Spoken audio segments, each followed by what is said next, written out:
প্রথমে একটা কড়াইকে গ্যাসের ওভেনের ওপরে বসিয়ে দিতে হবে। 1 কাপ জল নিয়েছিলাম, হাফ কাপের মতন গুঁড়ো দুধ দিয়ে দিলাম। লো ফ্লেমে খুব ভালো করে গুঁড়ো দুধ মিশিয়ে নিতে হবে। আর যদি ফ্লেমটা মিডিয়াম বা হাইতে থাকে তাহলে কিন্তু গুঁড়ো দুধ দলা পাকিয়ে যেতে পারে, তাই লো ফ্লেমে গুঁড়ো দুধ খুব ভালো করে মিশিয়ে নিতে হবে। এবার ফ্লেমটা মিডিয়াম টু হাইতে করে দিতে হবে আর খুব ভালো করে ফুটিয়ে দুধের মিশ্রণটাকে ঘন করতে হবে। আর এই সময় কয়েকটা আমি কেশর দিয়ে দেবো, এতে কালারটা খুব ভালো আসবে। প্রথমে কিন্তু ক্ষীরটা রেডি করা দেখাচ্ছি। আর ক্ষীরের মধ্যে 50 গ্রামের মতন চিনি দিয়ে দিলাম আর কয়েকটা কেশর দিয়ে দিলাম, এতে কালারটাও ভালো আসবে আর মিষ্টিটাও ঠিকঠাক থাকবে।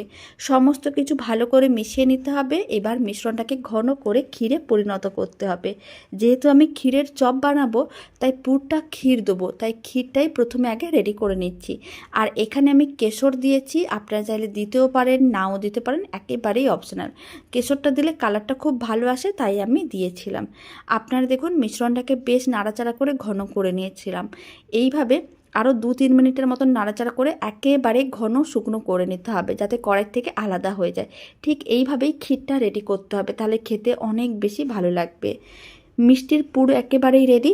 এবার এই ক্ষীরের পুরটাকে এক সাইডে রেখে দিলাম আর একটা মিক্সিং বোল নিয়েছি। একটা বড় সাইজের মিক্সিং বোল নিতে হবে, তার মধ্যে মেজারিং কাপের 1 কাপ দিয়ে দিলাম ময়দা। আর ওই মেজারিং কাপের 3 ভাগের 1 ভাগ দিয়েছি গুঁড়ো দুধ, হাফ চামচের মতন দিয়ে দিলাম বেকিং পাউডার, আর তার হাফ দিতে হবে বেকিং সোডা। 4 চামচের 4 ভাগের 1 ভাগ বেকিং সোডা। 1 চামচের মতন ঘি দিতে হবে, ঘিয়ের জায়গায় সাদা তেলও দিতে পারেন, তবে ঘিটা দিলে স্বাদ ও গন্ধ সমস্ত কিছুই ভালো আসবে। এবার সমস্ত কিছু একসঙ্গে ভালো করে মিশিয়ে এইভাবে ময়দার মধ্যে ময়াম দিতে হবে। আর আপনারা দেখুন 1 কাপ ময়দার জন্য আমি এখানে 3 ভাগের 1 ভাগ গুঁড়ো দুধ নিয়েছিলাম, তবে আপনারা চাইলে হাফ কাপ গুঁড়ো দুধও দিতে পারেন। সমস্ত কিছু খুব ভালো করে মিশিয়ে নেওয়ার পরে অল্প অল্প জল দিয়ে একটা ডো রেডি করতে হবে। ডোটা খুব বেশি টাইট বা খুব বেশি নরম করে বানানো যাবে না, হালকা চিটচিটে ভাব থাকবে।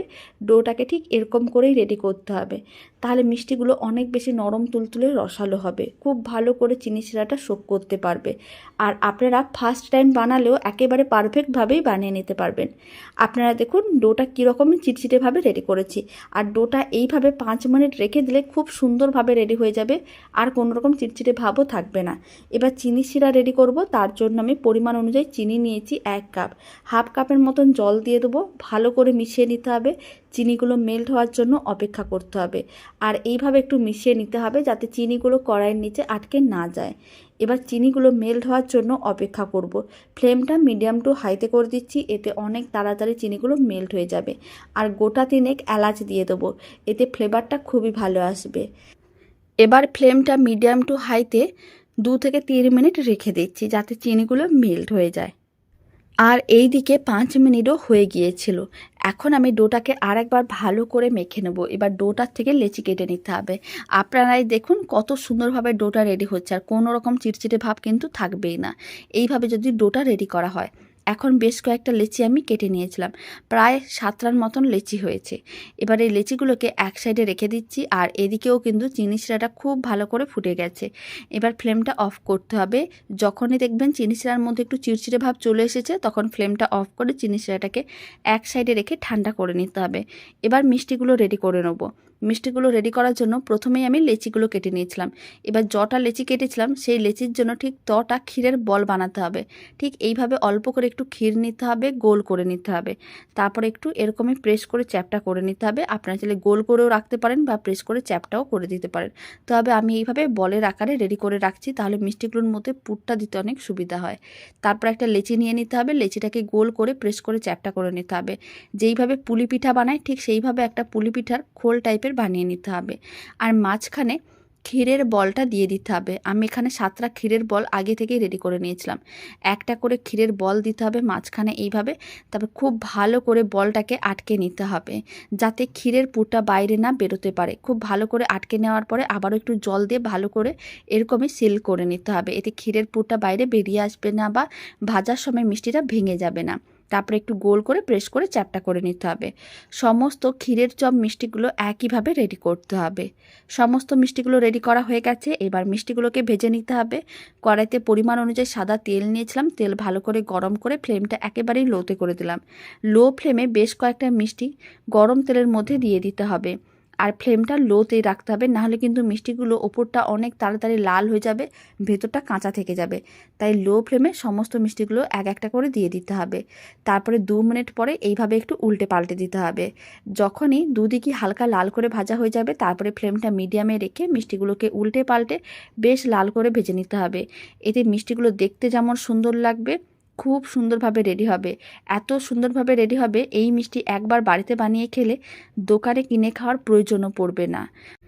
উল্টে পাল্টে মিষ্টিগুলোকে বেশ লাল লাল করে ভেজে নিয়েছিলাম। মোটামুটি 10 মিনিটের মতন সময়ের প্রয়োজন পড়েছিল।